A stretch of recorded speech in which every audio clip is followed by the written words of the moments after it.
chacun leur propre style. Ici au Canada, Norrie Young, l'animatrice de Spark, une émission au sujet de la technologie et des tendances sur la radio 1 de CBC. Nous avons aussi la productrice de Canada Land Podcast et Web Delicious, et nous avons Frank Ward qui travaille pour Radio-Canada depuis plus de 30 ans. Il est créateur et producteur initial de As It Happens. Avant de commencer la conversation, j'aimerais remercier Macmillan qui nous a offert cet emplacement, ainsi que nos partenaires communautaires qui diffusent en direct, et l'Association nationale des radios, ainsi que la Commission canadienne de l'UNESCO qui rattache les Canadiens à l'UNESCO, c'est-à-dire les organisations scientifiques et culturelles de l'UNESCO pour le partage d'informations et du savoir. Nous avons une conversation avec la société civile pour développer des sociétés paisibles. Nous visons à atteindre les mandats de l'UNESCO pour développer les communications entre les peuples et employer ces moyens au fin d'une meilleure compréhension mutuelle. Il y a encore plus. L'UNESCO est convaincu que la radio encourage l'échange d'idées vers les endroits les plus éloignés et que c'est une façon de diffuser le contenu culturel indépendant. L'UNESCO vise des médias pluralistes, la liberté de l'information et la liberté de la presse. Nous allons commencer par Nora. Pourriez-vous nous dire quel est votre point de vue au sujet de la radio et de quelle façon cela a changé depuis quelques décennies? Pour moi, j'ai débuté ma carrière dans la radio au moment de la transition, quand on coupait les bandes et qu'on faisait aussi de la transition vers le numérique. Et j'y réfléchissais. C'est difficile de se rappeler de cette époque, mais nous ne savions vraiment pas ce que faisaient les autres. Alors le métier, c'était en réalité ce que faisaient les autres dans le même édifice que vous. À moins d'aller ailleurs, on ne savait pas ce qui se faisait au Danemark, en Grande-Bretagne ou ailleurs. Et ça, c'est étonnant. Et ça a beaucoup changé dans la radio. Le numérique a fait toute la différence et nous permet d'avoir une radio qui n'est pas exclusivement audio. De plus en plus, il y a du visuel, du textuel. L'aspect un peu plus négatif du changement dans la radio, c'est que j'ai un peu le sentiment que nous risquons, et j'ai entendu d'être une réaction immédiate. Je viens de lire quelque chose sur l'Internet, on en parle immédiatement, et il y a moins de ce journalisme creusé. Kelly, vos points de vue? Je pense que ce qui est merveilleux dans l'époque électronique et numérique, c'est qu'il y a un éditeur qui est gratuit, l'Internet. Pour ceux qui sont des gens de métier, amateurs, qui aiment la radio, ils ont maintenant un public sans avoir de poste pour radiodiffuser. Cependant, du point de vue d'un radiodiffuseur titulaire de permis, c'est une source de compétition supplémentaire. Donc c'est un défi, mais un défi qu'il nous faudra nécessairement relever. Il y a tellement à apprendre de tous ces amateurs et de ces gangs petits qui font des balados-diffusions, que les grands radiodiffuseurs peuvent en tirer des leçons, et vous l'avez soulevé. Je pense que nous avons les radiodiffuseurs publics qui doivent être à l'écoute, et les radiodiffuseurs publics doivent aussi comprendre que beaucoup de leurs produits sera maintenant entendu non pas sur les ondes, mais sera écouté par des jeunes adultes qui font la vaisselle ou bien qui prennent le métro pour aller au travail. C'est intéressant que la balado-diffusion fasse partie de la vie quotidienne. Il y a 10 ans, les gens amenaient des livres, des journaux, des magazines sur le métro.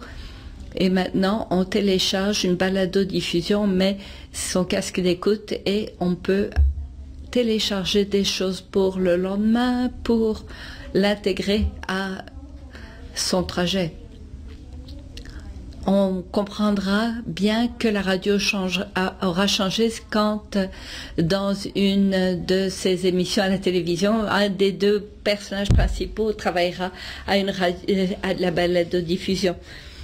On va jouer une vidéo des vidéos tout au long de la balado-diffusion de la part de personnes qui font de la radio. Alors nous avons Jesse Brown, qui est le fondateur de Canadaland, produit par Kelly, qui est devenu un site complet en 2014. Jesse voudrait savoir ce que la balado-diffusion et la radio publique peuvent apprendre les uns des autres. Regardons la vidéo.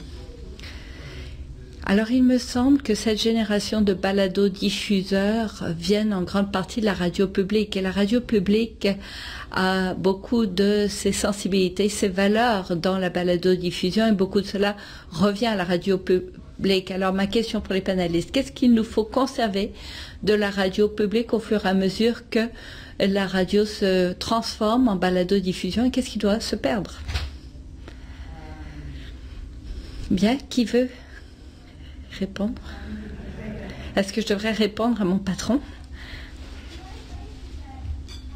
Ce que je pense que l'on peut apprendre des balados-diffusions, c'est la diversité. Parce qu'une balado-diffusion, c'est à faible coût, peu de risques. On peut courir un risque et puis avoir un inconnu comme animateur. On peut avoir autant d'invités qu'on le veut pour jouer un peu avec qui passe bien. On peut avoir des gens de couleur, des femmes, des avis très différents sur une balado-diffusion, et ça n'est pas nécessairement ce qu'on entendrait à la radio publique. Les balado-diffuseurs peuvent apprendre comment faire des choses qu'on ne fait pas en ce moment dans la balado-diffusion qu'on fait en radio publique. Par exemple, il n'y a pas beaucoup de balado-diffusion pour les enfants en ce moment. On pourrait examiner le contenu pour enfants sur Radio-Canada, sur TVO, pour voir qu'est-ce qui fonctionne bien, comment communiquer avec les enfants et traduire ça en balado-diffusion. Et je pense que les balados-diffusions peuvent aussi examiner des émissions comme Métro Matin et ainsi de suite pour voir comment produire une émission de nouvelles, d'actualité au quotidien avec ce qui se passe en ce moment. C'est possible, mais personne ne le fait à ce que je sache au Canada en ce moment. Je sais que NPR a une émission quotidienne de ce genre, mais ça ne se fait pas au Canada. Si une compagnie de balado-diffusion choisissait de prendre ces balados-diffusions en temps réel, ça, ce sera la prochaine étape. Et du point de vue de la radio publique, bon, je pense que, tout d'abord, à partir du moment où on a commencé la balado-diffusion il y a 10 ans, c'était comme une nouvelle façon d'énergiser la radio publique. Ça a secoué les choses un peu. On a encore beaucoup à apprendre de ce nouveau contexte quant au niveau de contact direct. De l'autre côté, la diffusion par opposition à balado-diffusion, c'est que le temps impose de la discipline. Moi, j'écoute beaucoup les balados-diffusions qui ont rapport à mes propres loisirs. J'aime beaucoup le contenu, mais des fois je me dis, mais arrivez droit au but, s'il vous plaît. Et il y a un peu de ça. Ce qui est intéressant en ce moment, et Jesse y a fait allusion, on voit une montée des petits grands, pour me servir d'une analogie, des choses comme Canadaland ou Gimlet aux États-Unis. Il s'agit d'un hybride entre la balado-diffusion purement indépendante et quelque chose d'un peu plus indépendant, oui, mais avec un degré de professionnalisme ajouté. Ça, c'est intéressant. Pour moi, la radio publique peut aider dans la balado-diffusion avec des normes journalistiques, parce que ça fait 75 ans qu'on en discute au Canada. On a de bonnes normes, à mon avis. Quand on fait de la radiodiffusion, même de la diffusion très ciblée, il faut tenir compte de la fiabilité, l'équité. Si vous êtes quelqu'un qui fait ça chez vous, dans votre cuisine, bon, ben, vous n'avez pas besoin de vous inquiéter d'autre chose que le son, le contenu. Mais ces normes de programmation et journalistique devraient être respectées, peut-être pas exactement au point où elles le sont à Radio-Canada.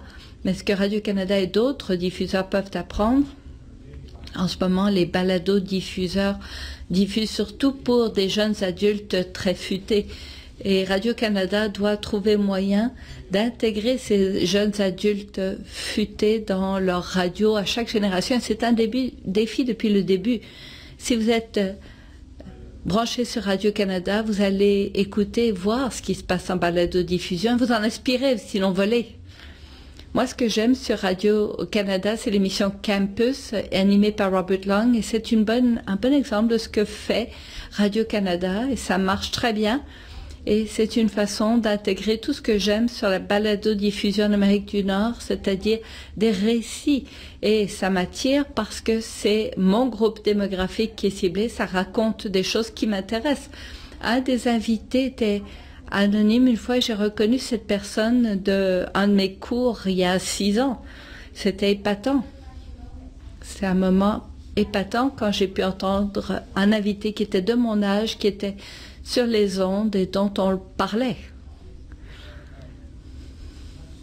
Bon, évidemment, il y a des limites budgétaires et aussi monétaires quant au temps de diffusion disponible. Mais ce sera intéressant de voir si Radio-Canada en fait plus avec la radiodiffusion et à l'interne, est-ce que ça peut améliorer la culture même de l'organisation et créer des opportunités intéressantes. C'est fascinant que Podcast Playlist était la première émission au Canada à avoir un mélange de différentes balados-diffusions. Maintenant, il y a 2 autres émissions, une à Gimlet et l'autre je ne sais trop où, qui font quelque chose de très semblable. C'est intéressant que ce soit Radio-Canada qui ait lancé ce type d'émission. Leurs radiodiffuseurs ou balado-diffuseurs font de la recherche, des entrevues, façonnent des histoires et des récits qui sont ensuite diffusés aux spectateurs. Cette responsabilité-là a-t-elle une incidence sur votre travail? Et y a-t-il des changements entre diffusion, balado-diffusion? Doug. Bien, j'ai déjà dit ce que j'avais à dire là-dessus. Pour moi, c'est essentiel que les balados-diffuseurs aient une bonne idée de l'aspect éthique. Quand vous publiez quelque chose, vous vous adressez à un groupe. À un moment donné, ce que vous dites doit être fiable, doit être équilibré. C'est peut-être moins important dans l'immédiat, tant qu'au fil du temps, ce soit équilibré. Ce sont là des choses qui sont difficiles à faire. C'est une pression, mais c'est au cœur même de la radiodiffusion sur Radio-Canada. Et je pense que ça doit être tenu en ligne de compte. En même temps, on ne veut pas limiter la balado-diffusion. Il faut qu'elle puisse prendre son essor, voir quelles sont les options, les opportunités pour ce médium. Pensez-vous que la radiodiffusion a une plus vaste responsabilité que la balado-diffusion à cause des sources de revenus? Où sont les publics? Quelles sont les attentes? C'est plus surveillé, ça c'est certain. Les médias publics ont une responsabilité toute particulière à cet égard. En ce qui concerne le rôle de gardien, une partie importante du problème, et ça revient à ce que vous disiez au sujet de la diversité, ça n'est pas d'être exclusif délibérément, mais on a tous nos angles morts d'après notre expérience personnelle, notre classe et ainsi de suite. Cette notion-là de la diversité, d'avoir divers points de vue, c'est essentiel si on veut en arriver à quelque chose d'équilibré et d'équitable. Du point de vue du rôle, qui est-ce qui va faire partie de la balado-diffusion de Marc Maron? C'est aussi une responsabilité, tout comme dans une émission radiodiffusée, c'est une responsabilité dans une émission balado-diffusée. Il faut être le plus honnête possible. Par contre, ce qui intéresse les gens dans une balado-diffusion, c'est qu'on peut être, oui, peut-être équilibré, mais avoir un point de vue très personnel. Moi, je fais une balado-diffusion avec mon amie Cathy Bond, et c'est nous deux qui donnons nos avis sur différentes choses, la technologie, les tendances, les médias, c'est ça. Si c'est pas ça que vous voulez écouter, bon, bah, écoutez autre chose. Mais dans ce contexte-là, évidemment, on a aussi la responsabilité d'être équitable, d'être aussi juste que possible. Il y a 2 choses à dire là-dessus. Tout d'abord, en tant qu'émission qui enquête en balado-diffusion, nous devons protéger nos sources, nous devons avoir des faits qui soient exacts aussi rapidement que possible, mais nous devons aussi, parce que nous sommes financés par la foule, nous devons nous assurer que nous faisons quelque chose qui mérite son financement. Alors chaque émission doit être meilleure encore que ce que nous avons fait la veille. Et l'autre chose à dire, c'est qu'à mon avis, chaque fois que quelqu'un surveille ce que vous faites, que ce soit dans la rue où vous faites de l'animation publique ou bien vous rédigez une chronique dans un journal, vous êtes sur les ondes, vous devez comprendre que vos invités, ce que vous choisissez de présenter comme récit, tout cela fait partie de la conversation dans votre pays. Si la seule voix que vous invitez à votre émission, ce sont des hommes blancs d'un certain âge, bon, bien, vous avez laissé entendre que ce sont les seules voix qui méritent d'être entendues, les seuls récits qui méritent d'être racontés. En tant que femme blanche, j'essaie toujours d'aller un peu plus loin dans qui je connais, qui peut faire partie de mon réseau pour être intégrée à la balado-diffusion, pour pas me limiter à mon propre point de vue, pour qu'on puisse entendre quelque chose de au-delà de Toronto. Et ça, c'est pas évident parce que je suis plus jeune que certains autres.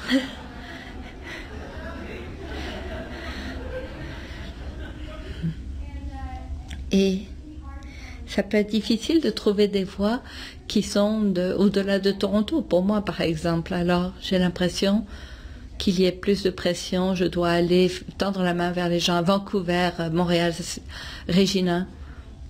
Il y a toujours les échéanciers aussi, il y a des limites au nombre de personnes que vous pouvez appeler, c'est difficile d'aller au-delà quand les temps sont... les délais sont courts. Oui, nous, on essaie de faire l'émission en une seule journée, shortcut, qui nous donne une idée des nouvelles de la semaine. En gros, on voyait qui serait l'invité de l'émission la veille. On avait toutes les différentes coupures de nouvelles. On enregistrait à 3 heures et c'était sur le site web entièrement produit pour 8 heures le soir. La première fois que j'ai produit ça, il m'a pris 12 heures. Au dernier épisode, je faisais en 3 heures. Mais la pression d'avoir à produire ça, s'assurer qu'on avait une bonne liste de personnes qui passent bien à la radio, mais qui seront aussi très diversifiées, c'est important. Alors, on a tous entendu parler de Serial. C'est une des balados-diffusions qui a vraiment changé la donne, qui en est à sa 2e saison. J'ai écouté la première saison, je n'ai pas encore écouté la 2e. Qu'en pensez-vous? Avez-vous écouté cette émission? Qu'en pensez-vous? Que pensez-vous du rôle de cette émission par rapport au rôle de la radio comme agent du changement? Commençons par Nora. Oui, j'ai écouté la première saison, je n'ai pas encore écouté la 2e. Ma réaction initiale, comme celle de bien des gens en balado-diffusion, était de dire quelle bravoure de s'engager à un tel niveau de récit en format très long. La première fois que j'ai écouté ça, je me suis dit, ah, ça c'est incroyable, c'était quand même très courageux. Et les récits étaient fascinants. En même temps, par contre, comme on a vu que cela créait un précédent, on a vu The Making of a Murder, The Jinx, d'autres émissions. Je ne suis pas tout à fait à l'aise avec l'idée que le procès se déroule dans les médias un peu comme de cette façon. C'est ce qui me met mal à l'aise. Mais je pense que l'idée d'avoir un tel niveau de soin, d'attention à présenter un récit, et ça n'est pas la première fois que les journalistes reviennent à des causes qui avaient été abandonnées ou bien réexaminent le dossier de quelqu'un qui a été accusé d'un acte criminel, mais il y a moyen pour le journalisme de jouer un rôle important au niveau de la justice sociale. C'est intéressant, mais cette notion d'un procès devant les médias, ça me met un peu mal à l'aise. Ça a eu des répercussions, ils ont réamorcé la cause. Avez-vous écouté Kelly? Oui, j'ai regardé la première saison. J'ai commencé un peu tard et c'est bien parce que j'écoute ça en boucle, les unes après les autres. Je n'écoute pas qu'une seule émission, jamais pouvoir écouter la suivante et la suivante si j'aime ça. Moi, ce que j'ai bien aimé, c'est l'émission de Nick Fairbairn, Unicorns, à Montréal, une émission, dans une telle émission, c'était merveilleux. Ce que j'ai aimé, c'est que c'était une émission très importante, très écoutée. Cette première saison, tout le monde l'écoutait. Il y avait plus de 120 millions de téléchargements à la fin de la saison, ce qui est plus que tous ceux qui écoutent ou qui ont regardé Girls ou Louis ou Mad Men. Et ça, c'est dingue parce que ce sont des institutions culturelles. Alors j'aime ces éléments-là. Ça m'a semblé merveilleux de ne pas avoir à dire balado-diffusion et expliquer ce que je fais.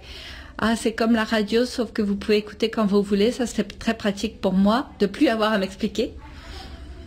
Je n'ai pas écouté la série suivante encore parce que bien que je sois fascinée par le travail que Julie Snyder et Sarah Kane ont fait, je suis dans une situation maintenant où ça m'a donné un intérêt, mais je voudrais regarder d'autres types de balados-diffusion comme Criminal et peut-être même des balados-diffusion plus science-fiction comme Welcome to Night Vale. Et j'aime bien aussi d'avoir écouté des récits racontés par des femmes, quelque chose comme Another Round ou bien White Girls Talking. Alors, Serial et des récits réels, je suis pas sûre. J'ai écouté à peu près la moitié de la première saison, puis du là j'en avais assez entendu. J'étais moins intéressée par les deux protagonistes et je me demandais mais pourquoi est-ce que j'écoute parler de ces deux personnes? Je me préoccupais aussi de cette question de l'équilibre. Mais ce qui était patent, c'est le nombre de jeunes qui ont écouté du journalisme avec des récits. Bon, je pense que la musique aidait beaucoup, la façon dont c'est intégré. Radio-Canada a des ponts musicaux dans des émissions. Il y a des choses qui ont été bien faites dans cette émission, mais pour l'avenir, on a des jeunes fort intéressants qui veulent vraiment suivre du journalisme en série et de longs articles de journalisme. C'est merveilleux. C'est intéressant, on vient de dire, oui, on a tous écouté la première saison, mais personne n'a écouté la deuxième saison. Qui a écouté la première saison ici? Beaucoup de gens. Qui écoute la deuxième? Ah, quand même. Plus que nous. Je voulais ajouter quelque chose en aparté. Quand vous l'avez mentionné, ça m'a frappé. En balado-diffusion, le récit personnel est très populaire. À la radio, c'est le cas depuis longtemps, mais ça semble être particulièrement percutant en balado-diffusion. Je me demande un peu pourquoi. C'est peut-être parce que c'est un acte très intime de parler dans le creux de l'oreille de quelqu'un. Bonne question. Il y a une question dans la salle? Oui, on a quelques questions en ligne que je voudrais vous poser. La première, pensez-vous qu'une balado-diffusion est un modèle d'affaires viable? Donc, question de Marc Leclerc, merci. Canada Land est un bon exemple, mais est-ce que c'est un cas de réussite? On ne raconte qu'un type d'histoire. Canada Land, c'est des critiques des médias, des nouvelles, des commentaires comme balado-diffusion, et puis nous avons aussi des cultures, des émissions sur la culture, mais il y a tellement d'autres types de balado-diffusion, de la balado-diffusion sur les sports, il y a toutes sortes de types de balado-diffusion, mais on n'a pas encore la main mise sur le marché. Pacific Content vient d'embaucher des grands noms, peut-être qui vont commencer à produire du contenu. Il y a encore bien des opportunités de financer votre balado-diffusion. Il suffit de produire un produit de qualité. Si vous dites ça va être hebdomadaire, vous ne pouvez pas en faire 2 pendant 2 semaines d'affilée puis disparaître pendant 3 mois parce que vos spectateurs vont dire bon c'est pas sérieux. Mais tout à fait, il y a moyen d'obtenir du financement, mais il faut s'engager à faire ce qu'on veut faire. C'est intéressant le modèle, de voir quel est le modèle d'entreprise pour ceci. Vous avez votre modèle, il y a d'autres modèles qu'on examine, c'est le contenu de marque. C'est ce que fait Pacific Content. Que vous produisiez pas quelque chose avec un message au sujet des cigarettes, par exemple, mais un contenu de marque. Est-ce que vous produisez cela vous-même? Est-ce que vous allez vous servir de ça du côté commercial pour financer ce qui est votre projet de passion? On peut se poser la question. Moi, la seule chose que j'irais, parce que c'est pas la première tentative, j'étais là pour la première génération de balado-diffusion 2005-2006. Il y avait des conversations très semblables à l'époque. On va commencer à produire du contenu pour des grandes marques ou bien autre chose de ce genre. Mais après quelques années, les balados-diffusions n'étaient plus la façon de présenter votre compagnie. Et ça, c'est quelque chose qu'il faut garder à l'esprit pour les modèles d'affaires. Mais beaucoup de choses ont changé. Les téléphones intelligents sont maintenant la norme au Canada. Les gens ont l'habitude de consommer leurs médias sur leur outils mobiles. La technologie s'est simplifiée pour les créateurs comme pour les consommateurs. Espérons que ça va être durable. Une autre question, oui? En ligne? Au sujet des nouveaux médias, Christian Meduca demande, est-ce que les médias sont menacés par les nouveaux médias? Est-ce que la radio est chose du passé? La radio en Amérique du Nord, il y a quelques générations, était reine avant l'arrivée de la télévision. Puis il y a eu un changement du tout au tout. La télévision a pris tout le contenu qui pouvait être visuel, le divertissement, le sport et ainsi de suite, et les nouvelles bien entendu. La radio, il y a eu tout un changement. Les premières stations de radio étaient pour toute la famille, pour les adultes, les jeunes et ainsi de suite. La télévision est arrivée, on a morcelé, on avait des postes de radio rock, d'autres qui étaient country, d'autres qui étaient pour d'autres publics cibles. Et puis Radio-Canada essayait de s'adresser à toutes sortes de publics, mais il y a eu des programmes culturels, des programmes d'information. Il y a eu des changements du tout au tout au sein de la radio et ça va se produire de nouveau. Pas simplement pour une question de production numérique, mais pour les habitudes d'écoute des spectateurs. Votre public va vieillissant, quelles sont leurs habitudes? L'important, c'est que sur le plan audio, nous avons quelques programmes bien financés. Radio-Canada et d'autres seront ceux qui vont produire cela ou acheter cela. Puis j'espère qu'il va y avoir beaucoup de balado-diffusion de la part de ceux qui ne sont pas dans la radio publique, mais qui vont constamment les obliger à faire quelque chose de nouveau, aller un peu plus loin. Dans un certain sens, la balado-diffusion, c'est très sain pour la radio. Ah oui. Je suis curieuse de savoir ce que vous en pensez. Moi, j'aime cette conversation.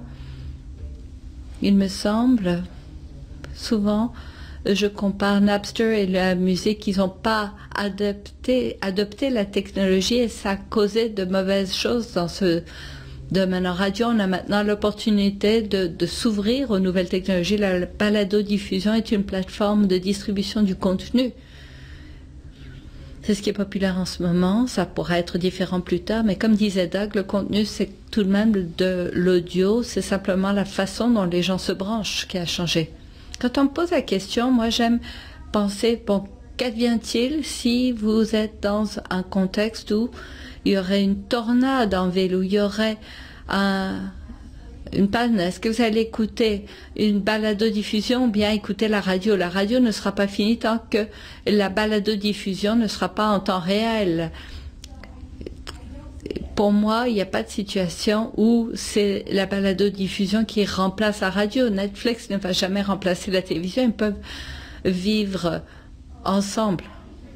Oh, je ne suis pas convaincue. Il y aura toujours un moment où les gens vont vouloir écouter leurs nouvelles à la télévision à une heure donnée, à tout jamais. Ben oui. Je prends un instant pour dire que Pierre est arrivé. Elle va se joindre à nous ici.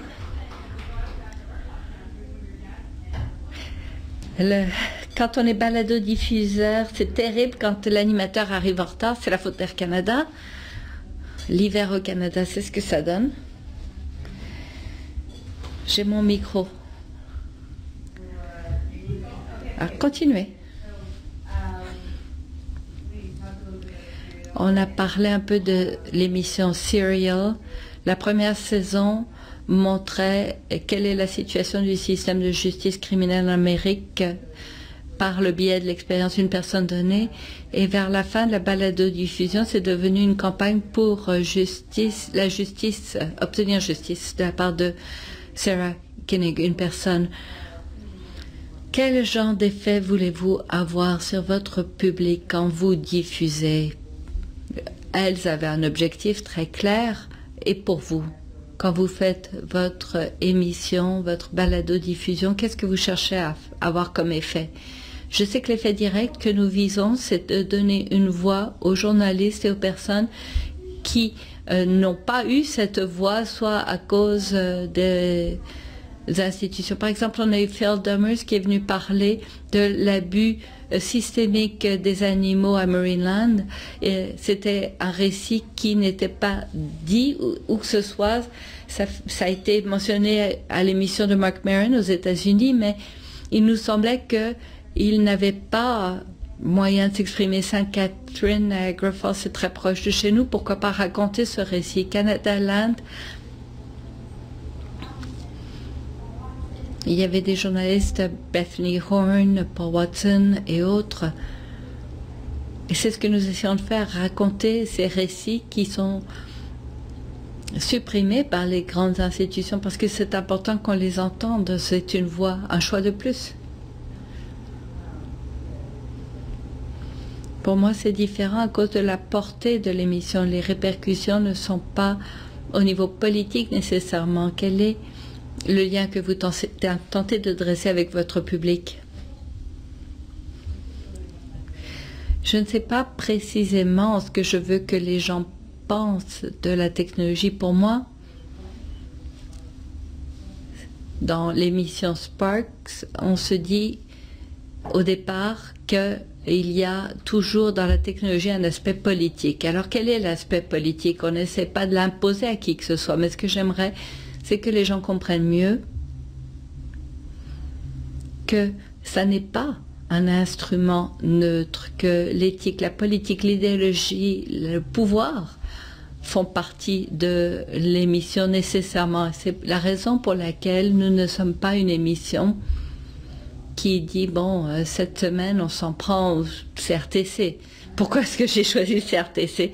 Où on s'en prend à telle ou telle chose. Non, plutôt examinons cette nouvelle réalité. Il y a sans doute du bon et du mauvais interreliés, et puis démêlons un peu ce qui est implicite dans tout ça. C'est ce qui met les choses en contexte. Parfois, quand les gens se plaignent de l'émission, ils se plaignent parce qu'ils ont l'impression que c'est trop ensoleillé, mais ça n'est pas ensoleillé. On examine les choses avec l'esprit ouvert, mais avec toujours sa capacité de réflexion critique. Du point de vue africain, je ne suis pas africain, mais dans ce que nous faisons à la radio, pour nous, la radio, c'est un outil pour transformer à Farm Radio l'Afrique rurale. Il ne s'agit pas uniquement que d'information, il s'agit d'aider les producteurs à petite échelle à améliorer leur productivité et la société rurale. Il s'agit de fournir les meilleurs renseignements possibles au meilleur moment dans leur récolte, et il s'agit aussi de leur donner une voix par rapport au développement, parce que souvent la planification du développement vient de tout là-haut, mais nous on essaie de donner une voix aux producteurs qui vont dire, ah, ces semences-là c'est mauvais, ça ne donne pas de bonne récolte et tout le reste. Et là, certains qui n'ont pas eu le droit de s'exprimer s'expriment. On encourage les femmes à s'exprimer. 90% de ceux qui contrôlent les cellulaires souvent sont des hommes. Alors une station de radio a dit, ah, on a simplement une deuxième ligne où ne permet qu'aux femmes de s'exprimer. Quand on a une émission, on prend un appel d'hommes, un appel de femmes, on a toujours 50% de femmes qui appellent. C'est brillant comme technologie, ça coûte pas cher. Une solution très simple, mais l'idée dans ce que nous faisons, c'est de donner un mode d'expression aux agriculteurs et puis une façon de se mobiliser. On n'a pas qu'une petite poignée de personnes qui vont adopter une bonne pratique. S'il y a un problème de dégradation des sols chez vous, il faut que la plupart des producteurs fassent, par exemple, mettre des haricots avec du maïs pour l'azote dans le sol et ainsi de suite. Mais il faut avoir beaucoup de personnes qui pratiquent ces pratiques-là. Tous les agriculteurs s'entendent, c'est important, mais ils ont besoin de ce petit coup de pouce, de cet encouragement. Nous avons donc des séries de programmes. Tout le travail est fait par les postes de Radio Africa, mais ils ont des agriculteurs qui parlent entre eux. Ils en arrivent presque à décider, bon, est-ce que tu vas essayer cette nouvelle pratique maintenant parce qu'on va avoir 2 mois de programme et on va vous expliquer comment s'y prendre et vous allez nous faire vos commentaires. Et voilà un peu comment ça se produit dans une telle série. On a démontré qu'on peut avoir de grandes répercussions à l'espace d'un an. 20% de tous les producteurs de la région, 30% peuvent adopter ces nouvelles pratiques. Et si on le referait un an plus tard, ça atteint les 40-50%. Ce n'est pas que de l'information. Nous essayons d'aider l'Afrique rurale à changer, transformer sa société et ses vies de façon très directe et très pratique, oui. Votre question portait sur l'émission Serial, et Serial a débuté par quelque chose, une histoire sur un certain nombre de semaines, donc des journalistes qui faisaient du journalisme, mais la conséquence a été qu'il y a beaucoup de militantisme qui s'est intégré à cela. Et la conséquence par rapport à ce que nous dit Doug, c'est quant à cette relation, tout dépend d'où vous travaillez, pour qui vous travaillez, quels sont vos objectifs. Katie s'est servi de l'exemple de Paul Watson, Canada Land. Oui, ce sont des journalistes, mais ils font aussi du militantisme dans leur journalisme. Et il n'y a pas de mal à ça tant que ce soit parfaitement clair. Quel est mon engagement par rapport à mon public quand je travaille à des émissions sur Radio-Canada? Bon, mais de les pousser à réfléchir, à mettre en cause leurs propres convictions. Voilà, c'est tout. Il n'y a pas de militantisme en tant que tel. On va montrer une autre vidéo.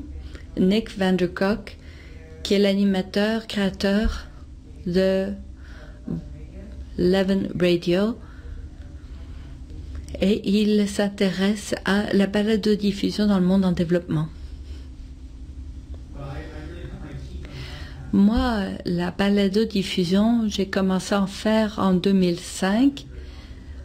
Cette question me semble donc assez évidente. Je suis curieux de savoir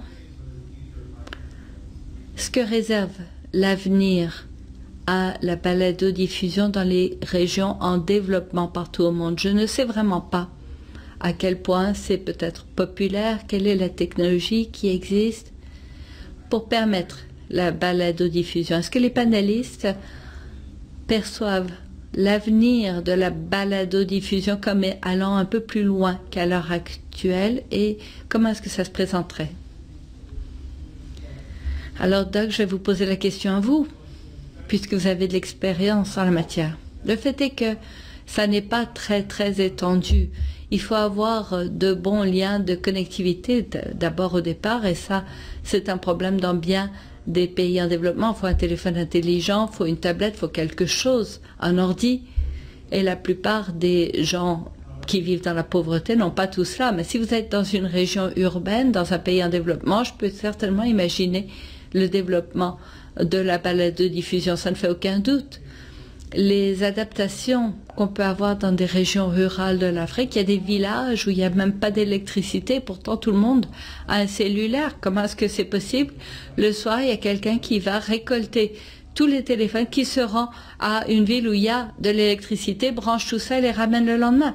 Il y a des jeunes qui ont l'esprit d'entrepreneuriat, qui prennent le cellulaire des jeunes, qui vont quelque part où il y a l'Internet, qui les chargent avec des chansons et qui les ramènent. Il y a toutes sortes d'adaptabilité en Afrique. Ce n'est qu'une question de temps. La balado-diffusion fait partie de ce que l'avenir nous réserve. Mais en Afrique du Sud, Dans des endroits de ce genre, je suis sûre qu'il y a de la balado-diffusion et que ça va prendre de l'ampleur. Mais encore une fois, c'est plutôt pour les citadins, une certaine élite. En Inde, comme vous le dites, tout le monde se regroupe autour du poste de télévision, du seul et de l'ordi, et il en va de même de la bande de Gaza. Alors un avenir, je pourrais l'imaginer où les gens se regroupent pour écouter une balado-diffusion, mais que c'est peut-être une question d'éducation, peut-être qu'ils vont apprendre à lire, à écrire. Il y a bien des endroits au monde où les gens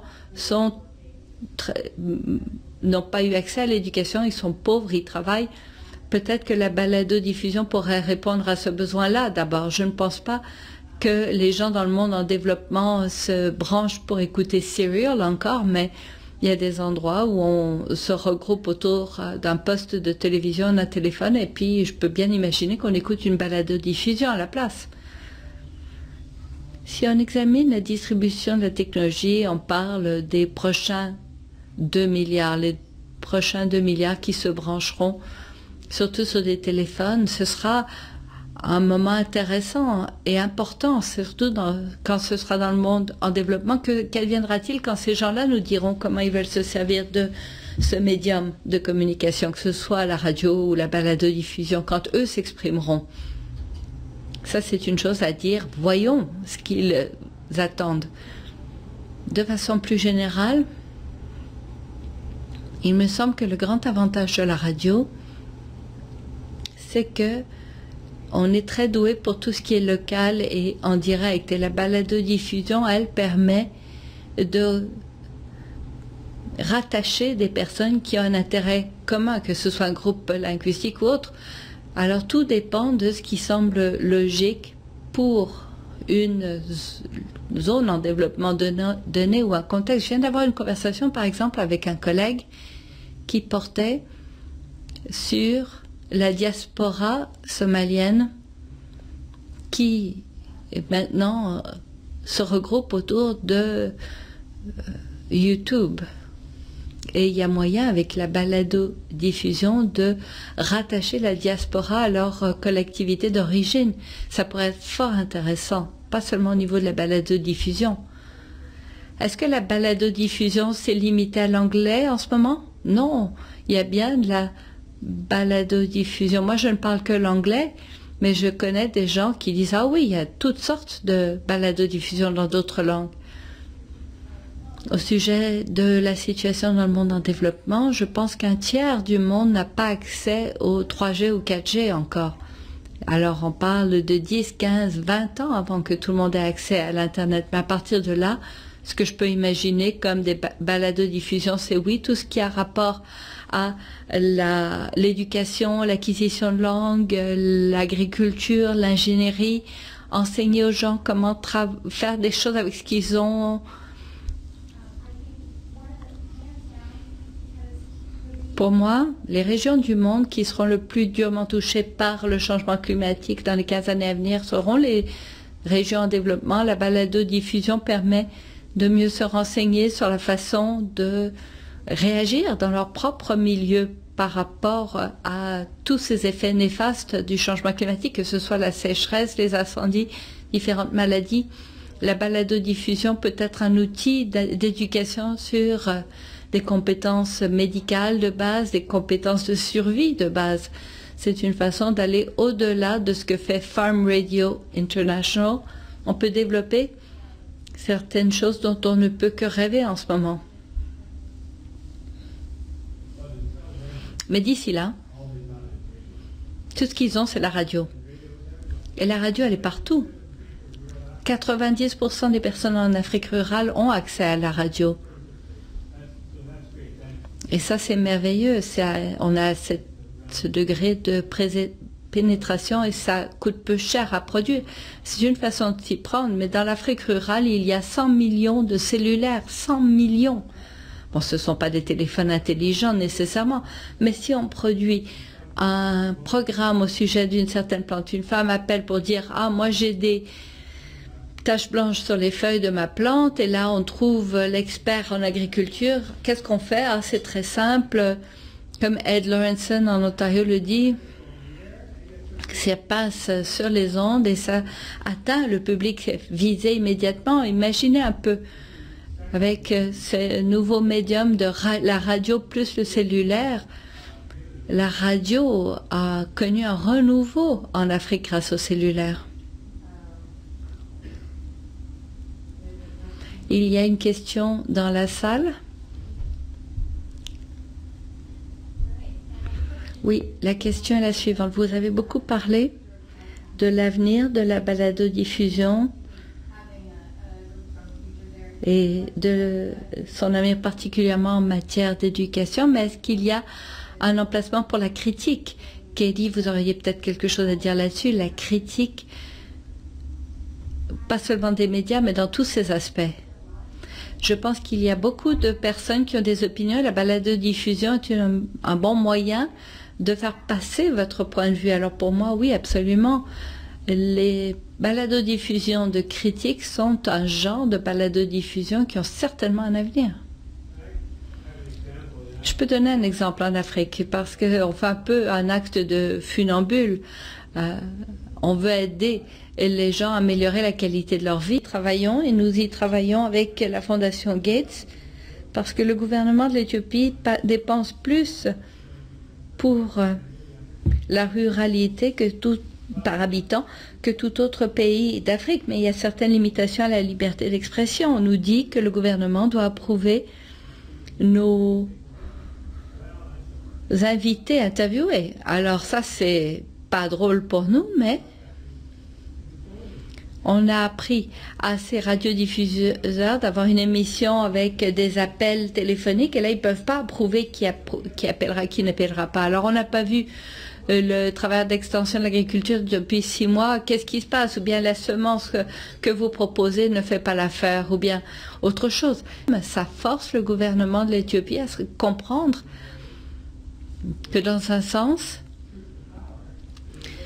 ce qu'on dit, c'est la réalité. Ils arrivent à l'accepter, ça ne les menace pas directement. Ils sont à l'écoute et ils font des changements. Ça, c'est bon, c'est intéressant. La critique, je pense, fait nécessairement partie de la balado-diffusion. Les balado-diffusions les plus réussies sont celles dont tout le monde parle. Il y a des centaines et des centaines de balado-diffusions. Par exemple, dans le monde sportif, il y a toutes sortes de critiques selon qui le dit. Si ce sont les Leafs, ils vont critiquer les sénateurs, ça on le sait. Ils critiquent les Leafs aussi, oui c'est vrai. Mais je suis sûre que vous l'avez bien vu. Nous n'en sommes qu'au tout début de la balado-diffusion. Ça va pouvoir changer, évoluer et devenir autre chose que simplement un récit direct, une entrevue directe. Au sujet de la critique en balado-diffusion, on a toujours le risque de n'entendre, n'écouter que ce qui nous plaît. C'est très peu probable que j'écoute la balado-diffusion de quelqu'un qui a un point de vue opposé au mien, à moins que j'ai l'esprit vraiment grand ouvert. La plupart d'entre nous n'avons pas l'esprit si ouvert, alors on a un peu tendance à tourner en rond. Moi, j'aime l'idée, vous avez fait des belles choses de ce genre d'ailleurs sur Canada Land, où ça devient un forum pour un débat animé, avec différents points de vue, ça a aussi du mordant, mais qu'on n'ait pas simplement qu'un seul point de vue ou une critique d'un seul point de vue.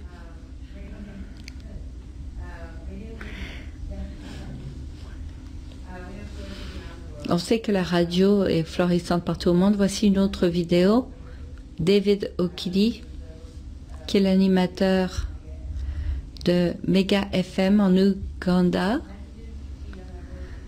Il envoie des messages aux jeunes rebelles de la Lord's Resistance Army pour les encourager à rentrer chez eux et à lutter pour la paix.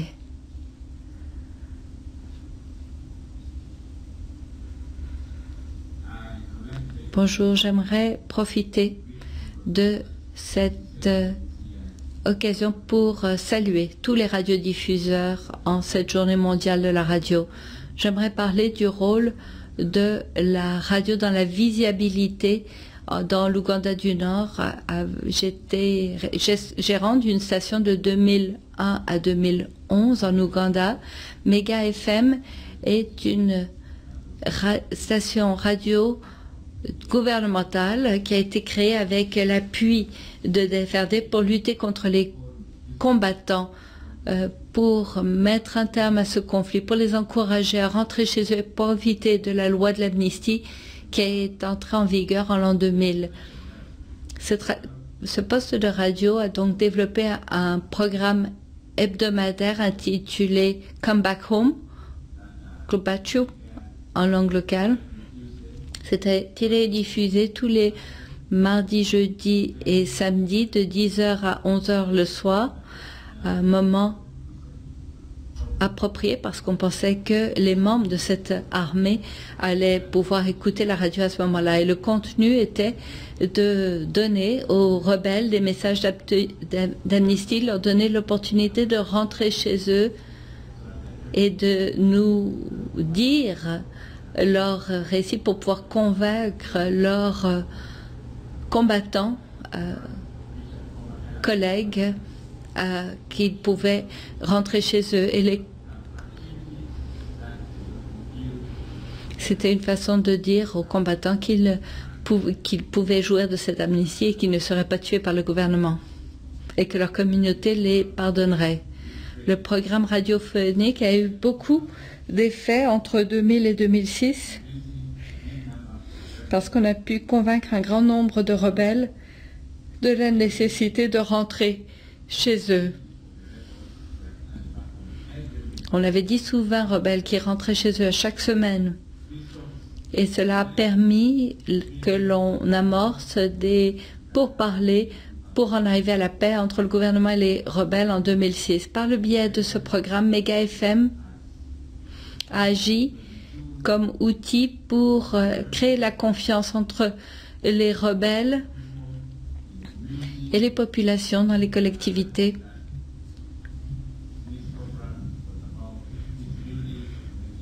Il s'agissait de maintien de la paix dans ce programme pour que le conflit dans la région puisse se terminer. La radio dans le monde en développement joue un rôle essentiel dans de nombreux conflits, urgences et désastres naturels. On peut faire passer l'émotion dans la voix d'une personne et c'est une façon d'aborder des enjeux très sensibles. Et ce que nous raconte David est trait à un lieu, un moment très précis. Mais Doug, pourriez-vous nous parler de votre expérience dans des sujets plus sensibles par rapport à votre public? La radio en Afrique vient d'un milieu intéressant. Ça a débuté pendant la période colonialiste et au départ, c'était surtout en anglais, en français, en allemand, en portugais, c'est-à-dire la langue des maîtres colonialistes. Mais après l'indépendance, dans les années 60, 70, 80, c'est devenu malheureusement non pas la voix du peuple, mais la voix des nouvelles élites, des grands gouvernements africains. C'était des outils de propagande pour l'État et pour le gouvernement au pouvoir, pour que cette personne puisse maintenir sa mainmise sur le pouvoir. Et l'autre type de radiodiffusion, c'était très religieux, beaucoup d'argent qui venait de l'Amérique du Nord et qui allait dans la radio pour convertir les peuples. Mais on voit ce qui s'est passé au Rwanda, au Kenya, où ça n'a pas amorcé le génocide, mais ça a été un outil employé par ceux qui encourageaient le génocide. Ça peut être un outil très percutant et très souvent ça a été employé à mauvais escient. Et comme si ça n'était pas assez, beaucoup de la radio africaine était plate, archi plate. Leur modèle, c'était la BBC, c'était la radio française et le contenu était délicieux, mais ils ne pouvaient pas se permettre le contenu, mais ils avaient toute la prétention des présentateurs de la BBC, par exemple. Alors nous, on arrive dans un tel contexte et on embauchait des jeunes de la radio privée en Afrique pour avoir une émission sur la santé, sur la dépression chez les jeunes adolescents. Ils n'arrivaient pas à en croire leurs oreilles. Ils entendaient des voix d'adolescents, de la bonne musique, on parlait de la dépression et de la santé mental comme si c'était normal d'en parler pour les jeunes africains. Ça ne l'était pas. Il y a des choses merveilleuses, c'est un outil génial. Ce que je dois dire au sujet de la sensibilité du public, dans une région, on a appris que la terre était tellement appauvrie qu'il fallait travailler à l'enrichissement du sol même. Mais ils ne voulaient pas arrêter de planter du maïs parce que c'est ce qu'ils mangent, c'est ce dont ils ont besoin. Alors, mélanger le maïs et puis une légumineuse, on encourageait ça. Oui, mais dans ce cas-là, un producteur musulman nous a dit qu'on n'avait pas le droit de mélanger parce que le maïs est une récolte sacrée pour les musulmans et on ne peut pas mélanger ou changer la façon de semer. Nous, les Canadiens, on a tous pris un petit peu de recul. Oh, désolé, on ne voulait pas vous piler sur les pieds. Et là, on s'est dit, mais un instant, parlons à des imams, parlons à des spécialistes. Comment est-ce que c'est devenu une récolte sacrée? Et puis là, on parlait à ces gens qui ont dit, mais non, il n'y a rien de sacré, ça fait partie de l'apport colonialiste, il n'y a rien de sacré, mais ce qui est sacré, c'est la terre. Oui, oui, parfait. Alors il faut aussi pas simplement avaler ça tout rond quand on se fait critiquer. C'est un exemple seulement, mais il y en a bien d'autres. Moi, ce que j'ai constaté, c'est que nous, les Canadiens, nous avons une expérience très riche de radiodiffusion agricole depuis les années 30 à Radio-Canada. Partout au monde, l'UNESCO a produit un livre là-dessus dans les années 50, c'est copié partout au monde. Mais à l'heure actuelle, on a trop tendance à se dire « Ah, j'espère que je ne vous pile pas sur les pieds, là j'ai quelques idées qui pourraient vous aider. » Parce que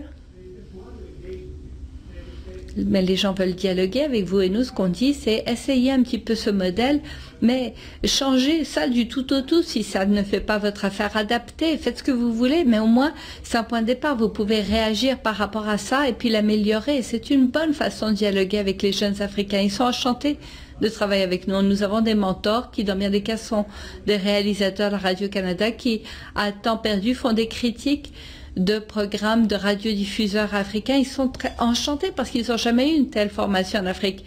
Et ça, c'est quelque chose qu'ils n'oublient jamais. Il ne faut pas être trop timide. Et puis, être toujours à faire attention, mais il faut aussi être très sensible sur le point culturel. Il y a des choses qui sont différentes. On a parlé d'un programme de survie. Alors, quelle est la météo et combien de temps est-ce qu'il vous faut pour vous rendre au travail? Toutes les émissions, ça. Alors, on a dit aux gens, il vous faut de l'information de ce genre dans votre programme d'agriculture. Ben, pour eux, la survie, c'était la survie carrément. Et on avait donc, c'était pas du tout la même description. Et ça, ce genre de choses, ça se produit tout le temps, mais il faut bien en arriver à comprendre ces choses-là. D'autres commentaires rapidement? On a encore un petit peu de temps. Au sujet de l'expérience, vous avez sans doute eu à aborder des sujets délicats à l'émission Canada Land. Oui, il faut faire attention à la confidentialité, les sources anonymes. La confiance peut être brisée en l'espace d'une seconde par n'importe qui, un radiodiffuseur comme un baladodiffuseur. On prend ça très au sérieux.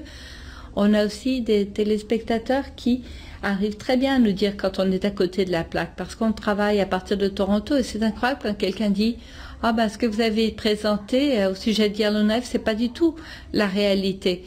Et je vais vous rédiger quelque chose pour que vous sachiez exactement ce qui se passe. » Quand on fait erreur ou fausse route, c'est bon que le public puisse réagir.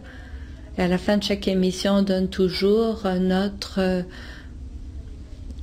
mot-clic, Twitter, notre adresse courriel. C'est important qu'on sache exactement ce que l'on livre au public et être ouvert à la critique.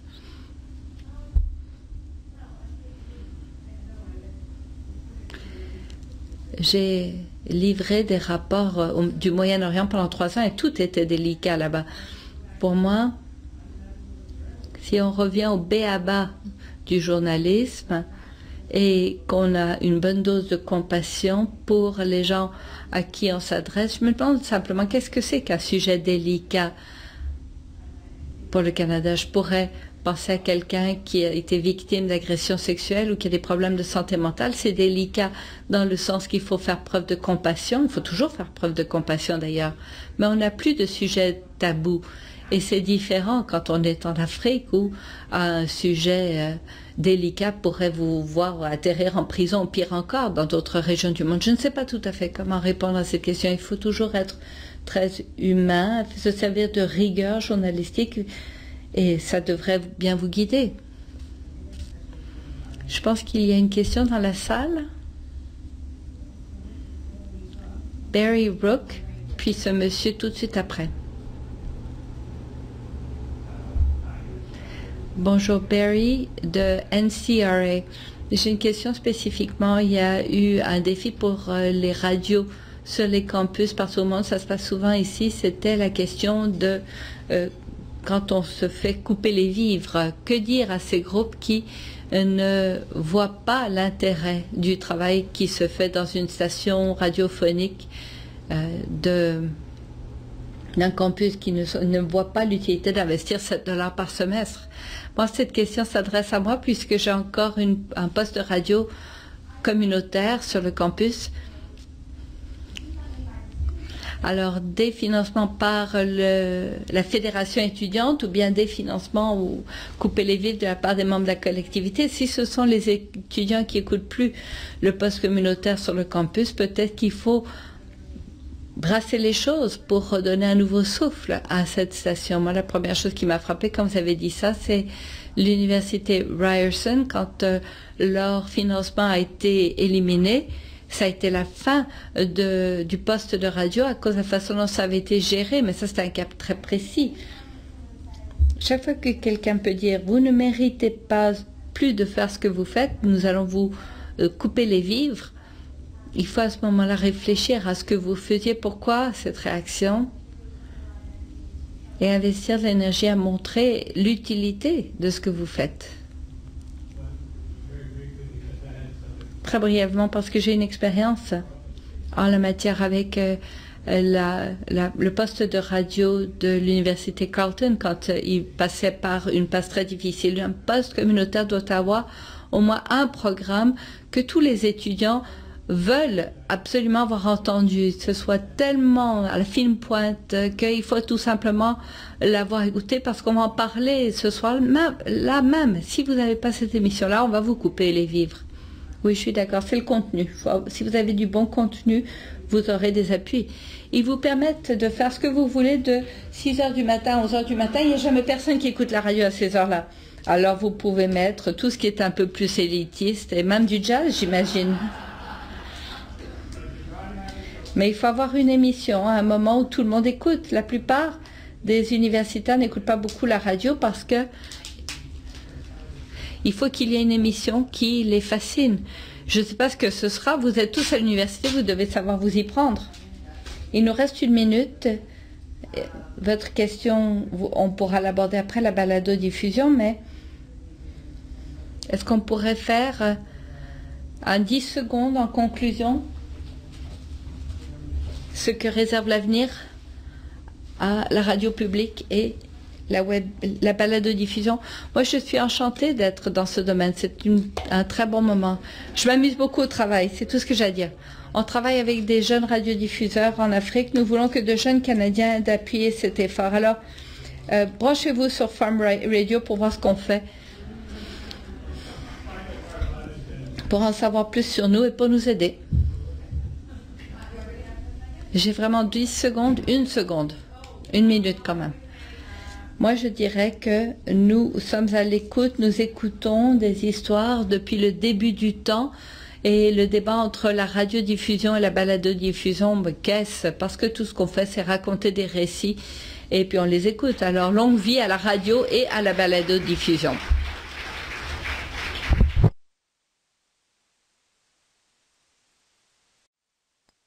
Merci à Macmillan, merci à Farm Radio, merci à vous tous d'être venus, merci à tous ceux qui nous ont suivis en ligne.